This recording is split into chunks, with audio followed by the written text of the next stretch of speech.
Saludos en el deseo de una vida abundante. Soy el maestro Manuel Osorio y hoy iniciamos con el primer cuadrante, la creación. Clase uno. La dignidad del origen humano, creación a imagen de Dios.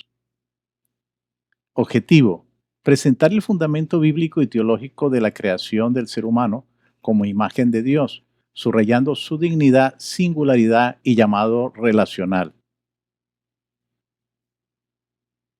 Apertura y planteamiento del tema. ¿Quién es el ser humano? ¿De dónde venimos? ¿Qué dice Dios sobre nosotros? Estas tres preguntas son tan antiguas como la humanidad misma. Todos los pueblos, religiones y filosofías las han planteado de algún modo. Sin embargo, en nuestra época parecen haberse perdido en tiempo del ruido de una cultura que define al ser humano por lo que produce, por lo que consume o por lo que siente. Hoy muchos se preguntan, ¿soy simplemente un conjunto de células con instintos sofisticados?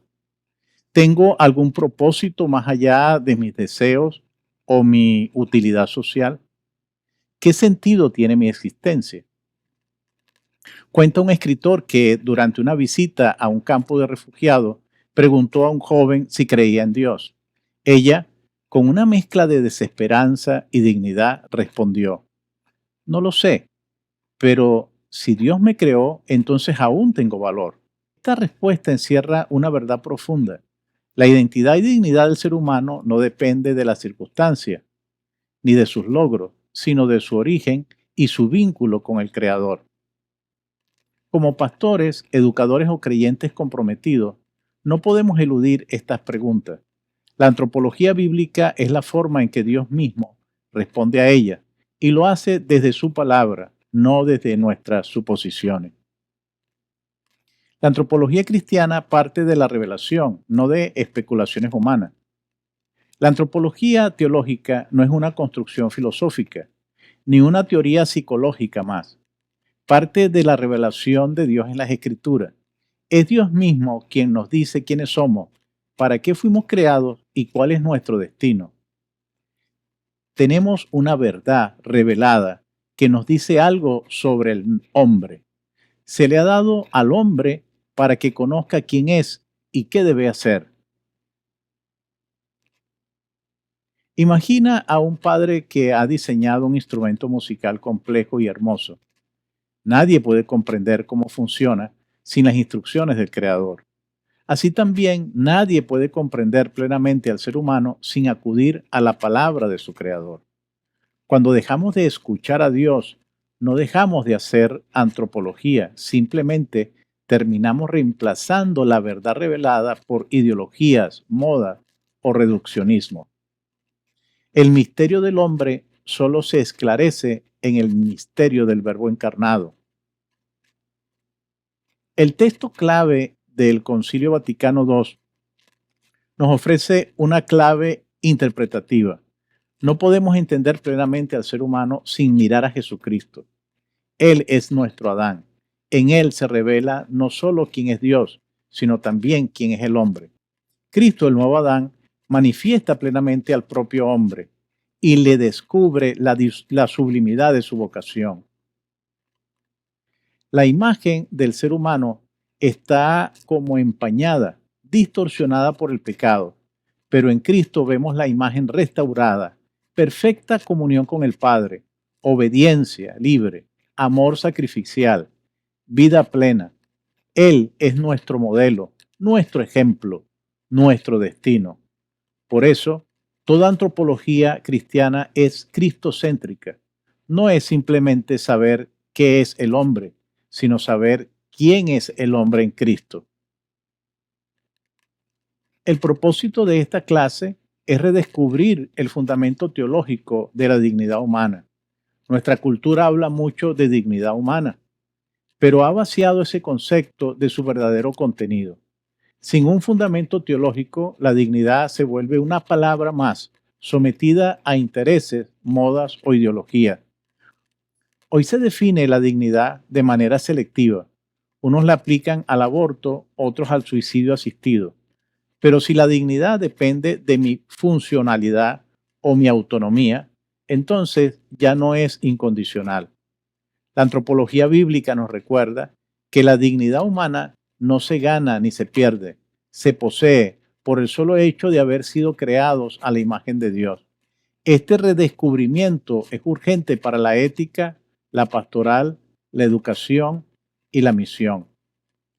Contrastar la visión bíblica con los reduccionismos actuales. Frente a la visión bíblica del hombre como imagen de Dios, la cultura actual propone múltiple reduccionismo. Biologicista, el hombre es solo un cuerpo con instintos. Tecnocrático, el hombre es una máquina que puede ser mejorada. Consumista, el hombre vale lo que produce o posee. Psicologista, el hombre es lo que siente y desea. Individualista, el hombre es un yo cerrado, sin responsabilidad racional. Una piedra preciosa, cubierta de barro, puede parecer una roca cualquiera. Solo cuando se limpia se revela su brillo. Así también los reduccionismos nos ciegan. La palabra de Dios nos limpia y nos devuelve el brillo original de la imagen divina. La misión de esta conferencia y de todo este primer cuadrante sobre la creación es quitar el barro cultural y espiritual que oscurece el rostro del ser humano y mostrarlo de nuevo a la luz del Dios que lo creó por amor. Segundo, fundamento bíblico, creación a imagen de Dios, Génesis 1:2. Lectura y comentario de Génesis 1, 26 al 27. Entonces dijo Dios, hagamos al hombre a nuestra imagen, conforme a nuestra semejanza. Y creó Dios al hombre a su imagen de Dios lo creó, varón y hembra lo creó. Génesis 1, 26, 27. El plural divino apunta a la comunión en Dios. El texto sorprende por el uso del plural hagamos y nuestra imagen. Los antiguos rabinos lo interpretaron como un plural de majestad. Sin embargo, la teología cristiana, a la luz de la revelación trinitaria, reconoce aquí una anticipación del misterio del Dios uno y trino. Dios es comunión de personas, Padre, Hijo y Espíritu Santo, y crea al ser humano desde esa comunión y para esa comunión. Es como un escultor que no trabaja solo, sino en diálogo interno entre su mente, su corazón y su espíritu. La creación del hombre nace de un diálogo divino que refleja la comunidad perfecta que es Dios. Esto nos recuerda que fuimos creados no para el aislamiento, sino para la comunión. La soledad radical contradice nuestra identidad. Necesitamos a Dios y a los otros para ser plenamente humanos. Ser imagen de Dios no es identidad, sino analogía. Somos como Dios, no dioses. Ser imagen de Dios, Selem en hebreo, no significa que compartamos la esencia divina, sino que reflejamos aspectos de Dios de forma analógica. Somos parecidos, no idénticos. Dios es espíritu eterno, increado. Nosotros somos cuerpos espirituales creados. Sin embargo, en nuestra racionalidad, libertad, creatividad y capacidad de amar, reflejamos algo del Creador. Como una huella digital impresa en el barro o una imagen reflejada en un espejo roto, imperfecta, limitada pero reconocible. Así es nuestra imagen de Dios. Recordar que somos imagen, no ídolos. No fuimos creados para adorarnos a nosotros mismos, ni para usurpar el lugar de Dios, sino para reflejar su gloria en la humildad. Implicaciones teológicas de ser imagen de Dios. Único ser creado imagen de Dios. En todo el relato de la creación, en Génesis 1, ninguna otra criatura recibe este título. Ni los ángeles, ni los animales, ni los astros. Solo el ser humano es creado a imagen de Dios. Esto establece una diferencia cualitativa, no solo de grado. No somos animales evolucionados con un cerebro grande, sino criaturas con una dignidad única. Piensa en una biblioteca inmensa con miles de libros. Solo uno de ellos tiene el sello del autor grabado con su firma personal. Ese libro es especial. Así es el ser humano en el universo creado. Cada persona que encontramos, niño por nacer, anciano enfermo, migrante invisible, enemigo incluso, lleva esa imagen. Esto exige respeto absoluto, cuidado pastoral y defensa profética.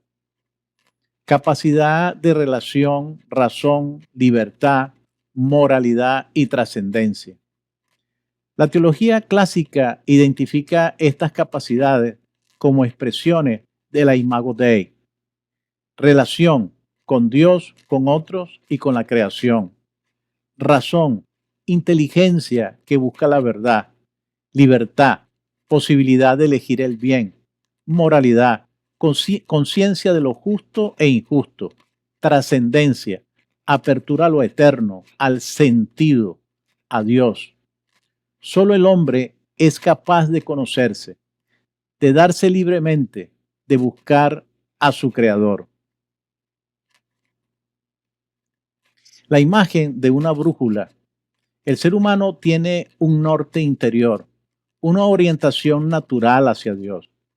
Puede ignorarlo o desviarse, pero no puede dejar de tenerlo.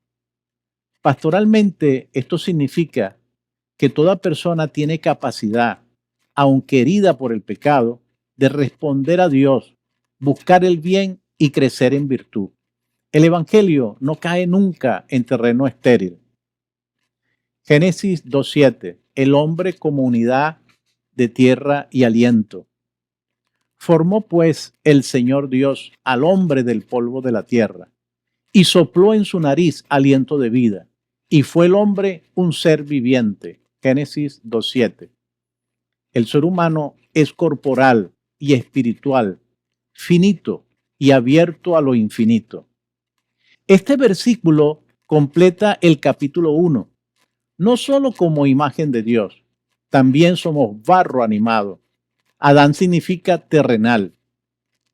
Dios nos formó del polvo y luego nos dio su aliento. Esta dualidad no es división, sino unidad. El ser humano no tiene cuerpo y alma, es cuerpo y alma. Un violín está hecho de madera, materia, pero sin el soplo del músico, el espíritu, no produce música. El ser humano sin el aliento de Dios está incompleto. La fe cristiana no desprecia el cuerpo, ni idolatra el alma. Valoramos ambos como parte integral de nuestra vocación humana. Esto tiene consecuencias prácticas en la salud, la ética, la educación y la espiritualidad. El concepto teológico de la Imago Dei. ¿Qué significa ser imagen de Dios? Hagamos al hombre a nuestra imagen y semejanza. Génesis 1:26. Ser persona relacional, libre, responsable, capaz de amar y crear. La imagen de Dios, Imago Dei, no se refiere a una apariencia física, sino a la estructura espiritual y moral del ser humano. El ser humano es creado con ciertas facultades que reflejan en modo finito atributos del Creador. Persona no es una cosa, sino un alguien con identidad y dignidad propias. Relacional, llamado a salir de sí, vivir en comunión con Dios y con otros. Libre, con capacidad de autodeterminación, no esclavo de instintos. Responsable, consciente del bien y del mal, llamado a dar cuenta de sus actos. Amoroso y creativo, no solo puede recibir amor, sino también darlo y generar vida, belleza, cultura. Dios creó al hombre a su imagen, en su libertad, en su capacidad de amar, en su apertura a la verdad y al bien.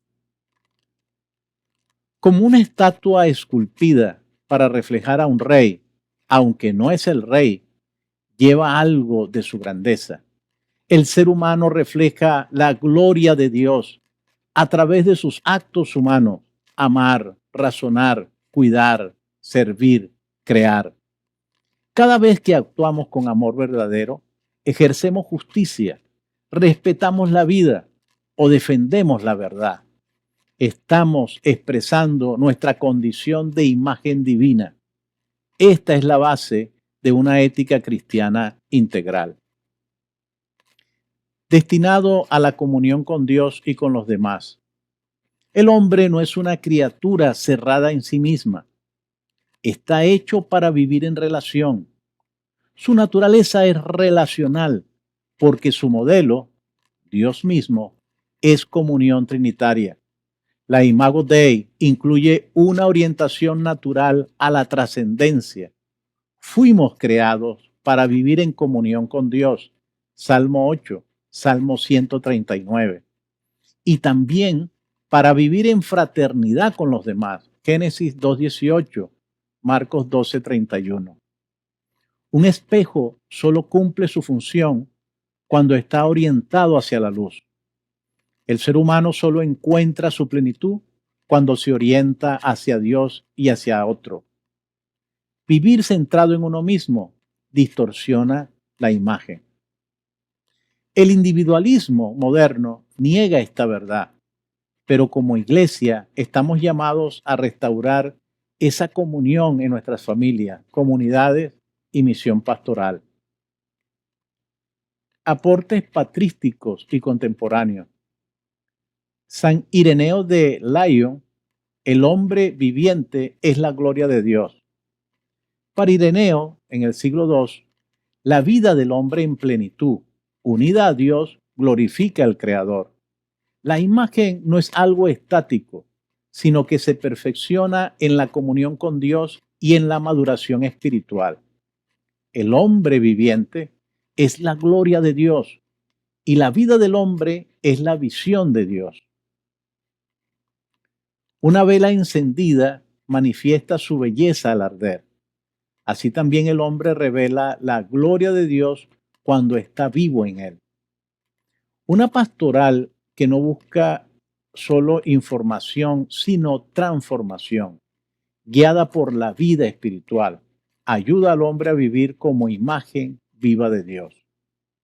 Santo Tomás de Aquino, imagen según razón, voluntad y libertad. Santo Tomás afirma que la imagen de Dios en el hombre reside especialmente en sus facultades espirituales, intelecto, voluntad y libertad. Estas permiten conocer, amar y decidir libremente el bien como hace Dios. El hombre es imagen de Dios porque puede entender y amar a Dios.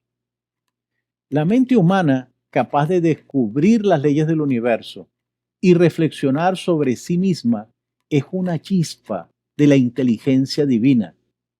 El amor humano, cuando es auténtico, es eco del amor trinitario.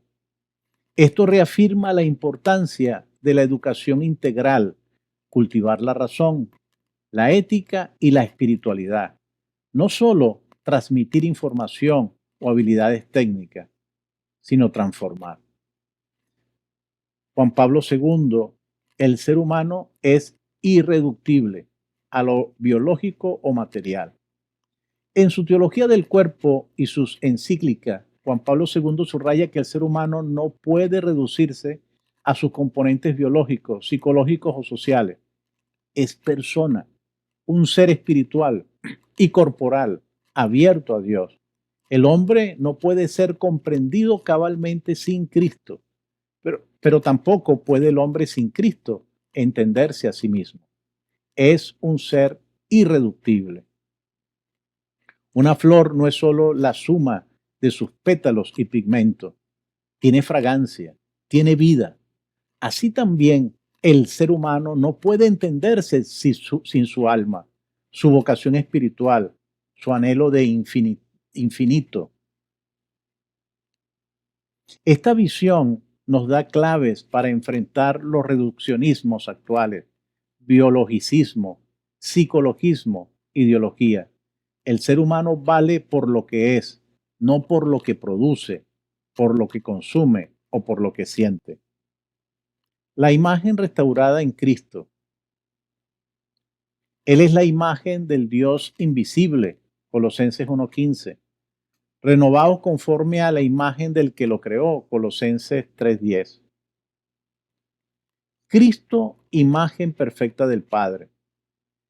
Jesucristo no solo refleja la imagen de Dios, Él es la imagen. Como Hijo eterno del Padre, encarna perfectamente lo que Dios quiso expresar en la creación del hombre. Cristo es modelo, restaurador y destino de nuestra humanidad. Si la humanidad es como un fresco antiguo cubierto de suciedad y grieta, Cristo es el artista divino que restaura su belleza original y la lleva a plenitud. La imagen se renueva por la gracia. La imago Dei en nosotros está herida por el pecado, pero no destruida. Por medio de la redención en Cristo y la acción del Espíritu, somos recreados, transformados y renovados en esa imagen. Segunda de Corintios 3:18. La vida cristiana es un proceso continuo de restauración de la imagen divina. Cada paso de conversión, cada acto de amor, cada lucha por la santidad es un pincelazo que nos devuelve el rostro de Cristo. Dignidad humana, consecuencias antropológicas. El valor inviolable de toda vida humana, desde la concepción hasta la muerte natural. Si el ser humano es creado a imagen de Dios, entonces cada vida humana, sin excepción, posee un valor intrínseco y sagrado. Esta dignidad no se gana ni se pierde. No depende de capacidades, salud, edad, origen ni utilidad social. Desde el instante de la concepción ya existe un ser humano completo en dignidad, aunque no desarrollado plenamente. Al final de la vida, aunque disminuidas sus facultades, esa dignidad permanece intacta. Es Dios quien da la vida y solo Él tiene la autoridad sobre su inicio y su fin. Piensa en una joya preciosa, aunque cubierta de polvo, rota o empañada, sigue teniendo valor. Así es la vida humana, en cualquier etapa o condición. No importa si es un embrión, una persona con discapacidad, un anciano en coma o un migrante rechazado, todos llevan la huella de Dios. Esto fundamenta una postura cristiana firme en defensa de la vida del no nacido, el rechazo al aborto, la vida del enfermo o discapacitado, rechazo a la eutanasia, la vida del pobre y marginado, acción social y justicia, la vida del delincuente, dignidad incluso en el culpable. La dignidad de la persona humana está enraizada en su creación a imagen de Dios. Juan Luis Lorda subraya que el respeto a la vida no es simplemente un principio religioso, sino un fundamento racional universal de la civilización humana. La persona como fin en sí misma no puede ser tratada como medio. Esta frase resume una gran verdad ética. La persona no debe ser usada como instrumento para lograr fines ajenos a su propio bien. Ya lo dijo Kant desde la razón moral y el Concilio Vaticano lo asume desde la fe. La persona humana debe ser respetada y considerada como un fin y no como un mero instrumento para los fines de otros. En términos teológicos, ser imagen de Dios significa que el ser humano posee una dignidad ontológica, es decir, grabada en su mismo ser. Esa dignidad no depende de sus logros, sino de su origen y destino divino. Un violinista puede usar su instrumento para tocar música, pero no puede usar a una persona como si fuera una herramienta, un objeto para el placer, para el consumo, para la ideología o para el mercado. Esto interpela muchas realidades de las que se viven hoy. La cosificación del cuerpo en la pornografía o la prostitución, la instrumentalización del trabajador como recurso humano desechable, El uso político de los pobres o migrantes como símbolo y no como persona. La reducción de la persona a su utilidad, incluso en entornos eclesiales. El discípulo de Cristo debe afirmar con su vida que cada persona merece ser amada por sí misma y nunca usada como un medio. Imagen. Ser con vocación y destino trascendente. Ser imagen de Dios no es solo una dignidad estática, sino una vocación dinámica. La persona humana es un ser en camino, llamado a crecer, a madurar y a orientarse hacia la plenitud en Dios. La antropología cristiana ve a la persona como un misterio abierto a la eternidad. No estamos encerrados en lo material, fuimos creados para participar de la vida divina. El hombre, única criatura terrestre que Dios ha querido por sí misma, no puede encontrarse plenamente sino en la entrega sincera de sí mismo. Un cohete tiene sentido si apunta al cielo. Un ser humano tiene sentido si reconoce a su origen divino y su destino eterno.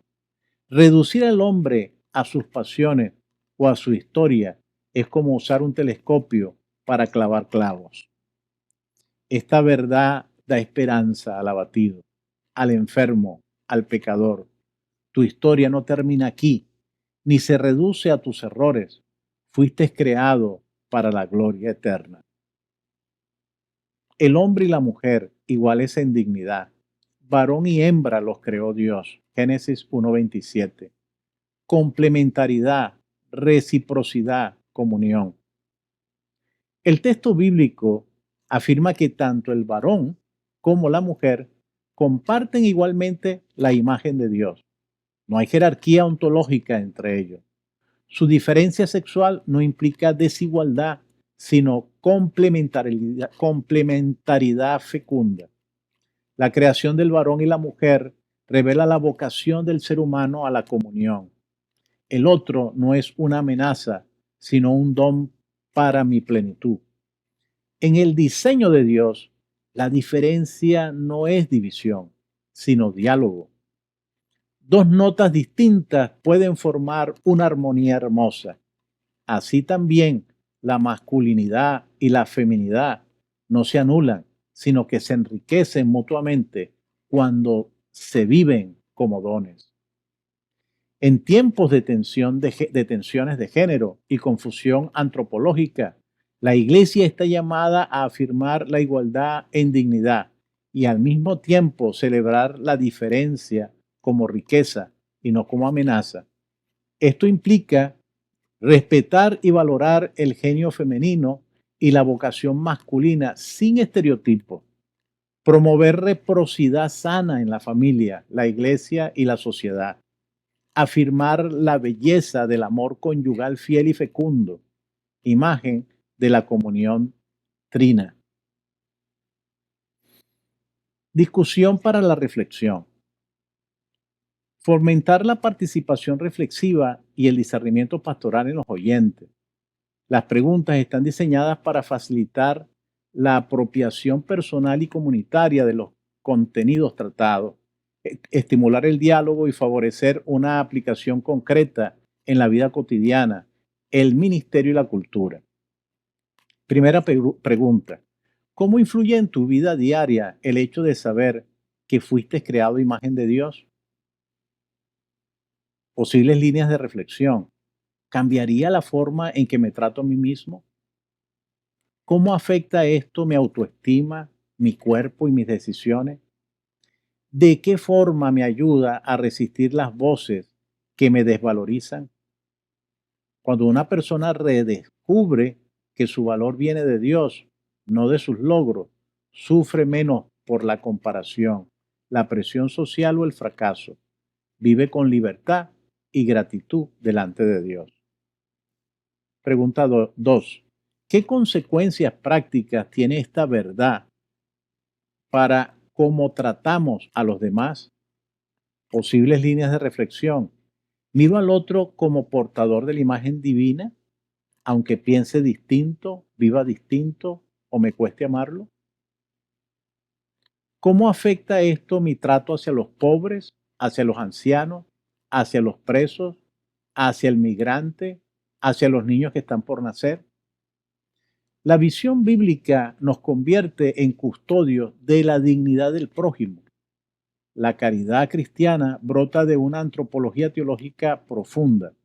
No se ama bien sin reconocer el valor del otro. Pregunta 3.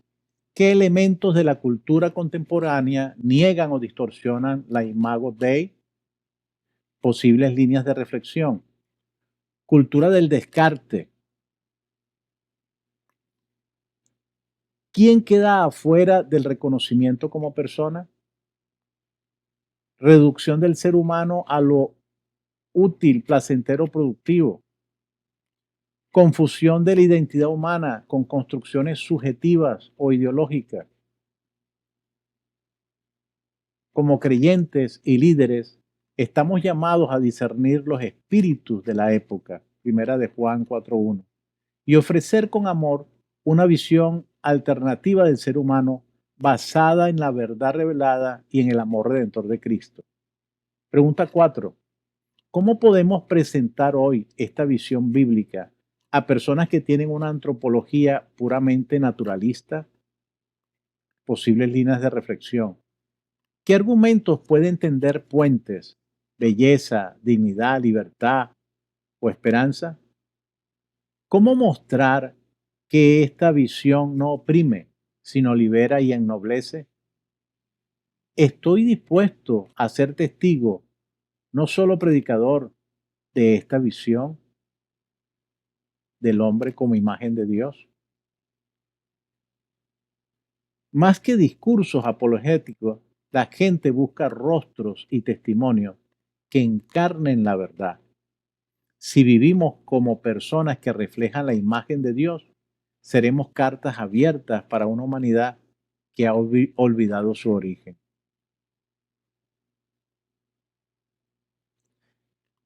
Usted puede escoger alguna de las preguntas que se plantean aquí al final. Puede trabajarlas de manera individual. Puede escoger una para trabajarla en grupo con alguien más. O puede escoger una solo para la discusión en la próxima clase.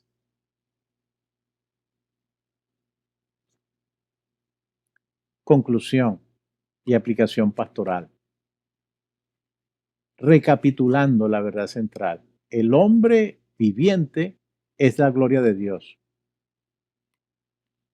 Hoy hemos redescubierto el asombroso misterio del ser humano. No somos producto del azar, ni una pieza más de la maquinaria del universo, ni una chispa evolutiva sin propósito. Somos imagen del Dios viviente, creados por amor, para amar y destinados a la comunión eterna con Él. El rostro humano, reflejo del rostro divino.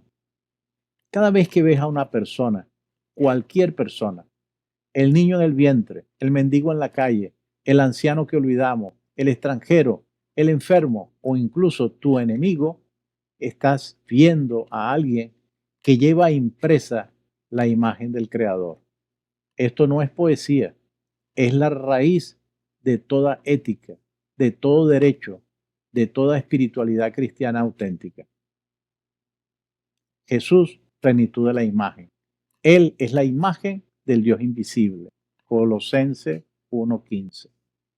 Cristo no solo restaura nuestra imagen deformada por el pecado, sino que nos muestra cómo luce verdaderamente un ser humano en plenitud, libre en el amor, fuerte en la obediencia, humilde en la grandeza, servidor en el poder, fecundo en el sufrimiento.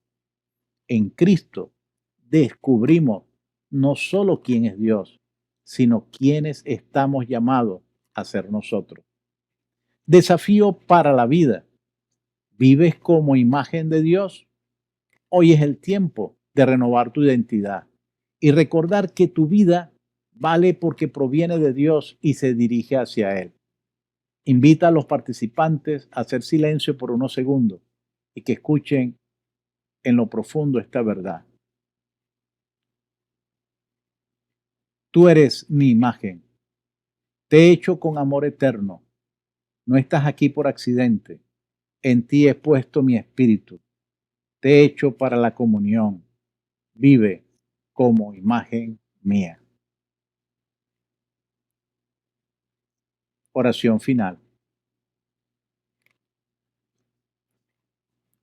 Señor, creador del cielo y de la tierra, gracias por hacerme tu imagen. Gracias por recordarme hoy quién soy y para qué existo. Restaura en mí lo que el pecado ha dañado. Enséñame a ver tu rostro en cada persona que encuentre. Hazme vivir como el reflejo tuyo en mis palabras, mis decisiones, mi amor y mi entrega. En el nombre de Jesús, imagen perfecta del Padre, te lo pido. Amén.